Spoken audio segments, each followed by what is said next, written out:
Undisputed. I'm Jenny Taft with Skip Bayless and Shannon Sharp. Guys, Rogers was good last night. I have a prediction to make. I say that 24 hours from this very moment, you will be wearing a goat mask. And then you'll take it off and put on the baby goat mask for AD, because the Lakers parade starts tonight in Orlando, and it will come all the way across country to downtown Los Angeles. I almost put on my 12 package. Yeah. Why? Look about it. You know, don't do that, Skip. You watched the game last night. Against that team? that was like a high school team they played. Lord. Well, I wish you could get a hold of Dallas's defense. Yeah. all right. I would like to talk about the GOAT. Maybe that mask. Oh, yeah. We're about to see pretty soon, guys, because LeBron and the Lakers are looking to bounce back in Game 4 tonight after Sunday's surprising loss to the Heat thanks to Jimmy Butler's monster 40-point triple-double. Yesterday, LeBron was transparent about how he stays focused amid adversity, telling reporters, quote, "Until the series is completed, I kind of stay on edge, stay locked in on the job at hand." So, Shannon, how crucial is this game tonight for LeBron and the Lakers? Well, the Lakers just need to play Lakers basketball, come out with more intensity, not be careless with the basketball like they were Sunday night. We know they're a better team than what they displayed. And still, it took a historic effort from Jimmy Butler. It took LeBron and AD to play below what they been playing at in the playoffs in order for the Heat to win. They did pull away and win by double digits, but the game was nip and tuck.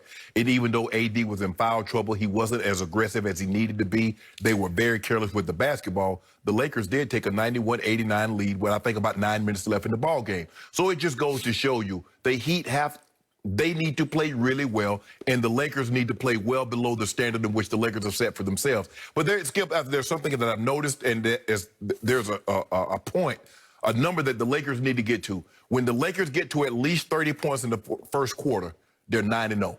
That's because it tells me that not only are they getting second chance points, they're scoring in the paint, they're getting out, they're up tempo. And that's what we need to see the Lakers. When they don't get to that number, they normally struggle throughout the game because that means the team are getting, the opposing team is getting an opportunity to set their defense. And the Lakers are at their best when they're running, getting those early lobs to AD out in the fast break. If you notice, Skip, AD is always back. He's always deep. They always have the little guys. They have Dwight or they have LeBron at the line because they're always looking for the heads up to try to get an advantage. AD on someone small, they throw it towards the rim. AD get it, dunk it, or get the foul. So I think that's what's going to happen. I know. And like I said, after Jimmy Butler said what he said, he's not winning another game. That's it? I'm going to follow you up because I know what you're going to do. Lakers in 5? Lakers in 5. That's what I predicted, and I will stand by my prediction. But I will also say tonight is a huge night for your man, LeBron James. This is a legacy night because he got completely outplayed and he got called out by one Jimmy Butler in Game 3. And that was the first man who has ever outscored, out-rebounded, and out-assisted LeBron James in a finals game. Yeah. So that's pretty opposing impressive. Team or own team. Correct. And Jimmy Butler obviously put together a masterpiece of a 40-point triple-double. I thought it was the greatest triple-double in finals history. 40, 11, and 13. And it took, to your point, every last one of those points and rebounds and assists to pull off what I consider the greatest upset in finals history. Single game upset, not the total, obviously, but just single game. And it took all of that for the Miami Heat to shock your Los Angeles Lakers and bring this series back to mildly interesting at 2-1. Right. Well, obviously, if somehow the Heat replicated that tonight and pulled off 2-2, it would get extremely interesting. And I think the bandwagon would start to roll again for the Miami Heat.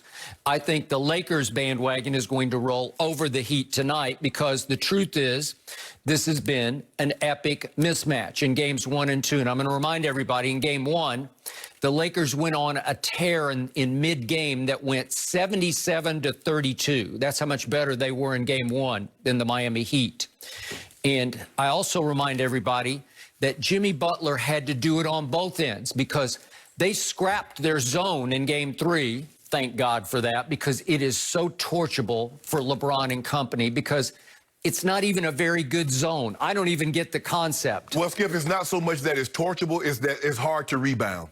Because it's, I think it's torturable, because you're just going to get threes wherever you want them. But the thing is, it would be torturable if the Lakers had guys that can consistently make threes. All right.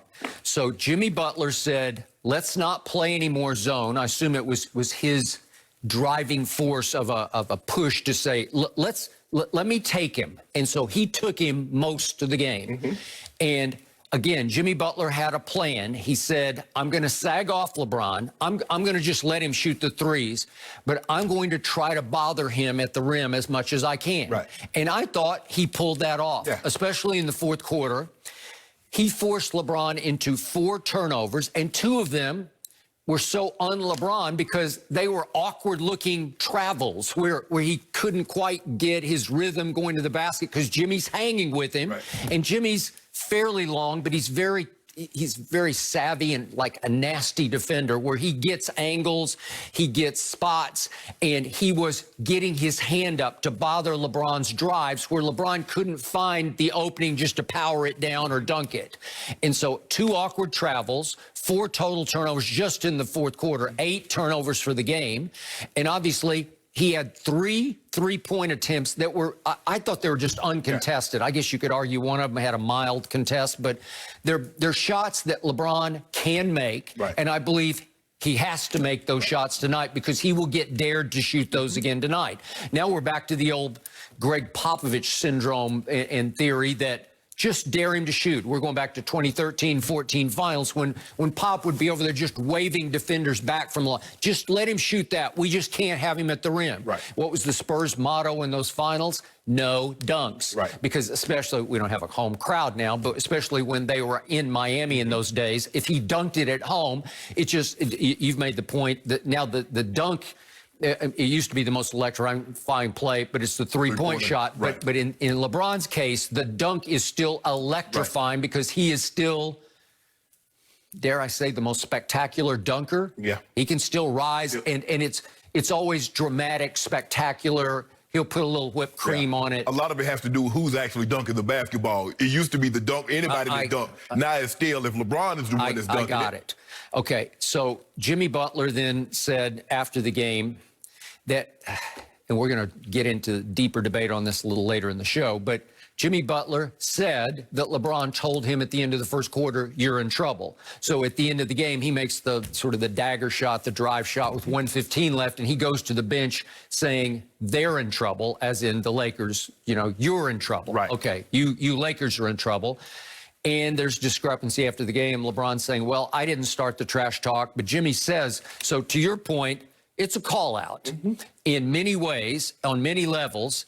And here we go into what becomes a pivotal game 4. And it's time for LeBron to pay his team back for a pretty awful fourth quarter by his standards.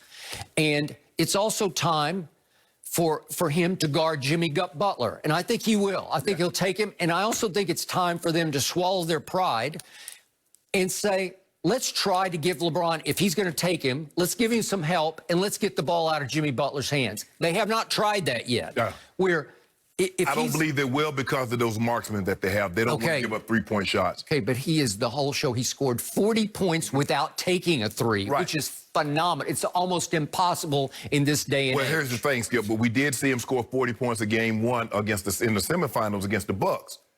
But here we are in game 3 of the finals that he gets another 40. So the likelihood of him scoring another 40 or having another historic epic game is not very likely. He also had 6 in the closeout game against Indiana. Right, so let's not against Milwaukee, he had a 13-point game, and against Boston, he had a 14-point game because he doesn't seem to care egotistically about scoring. There's no ego involved. He just wants to win the game however they can win it. Right, and so for me, Skip, I don't think the Lakers will overreact.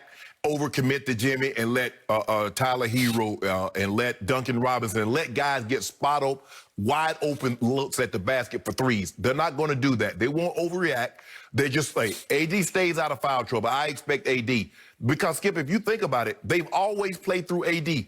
AD normally gets the first shot unless it's a wide open three or LeBron gets something driving to the basket. Other than that, AD normally goes down on the block. They dump the ball down to him. Okay, AD, do whatever. And you remember, Skip, there were, what was that? The other night, I think the second half. Yeah. Like, well, no, that was that, what game was that, Skip? When they dumped the ball like 7 straight times, AD got the ball. And so before anybody even took a shot, AD had like 7 shots. That's what I expect. LeBron's not going to force it. LeBron is not going to get into a back and forth. When Jimmy did this, LeBron, you need to come back. That's not how he plays. He's never played like that. I disagree with your point.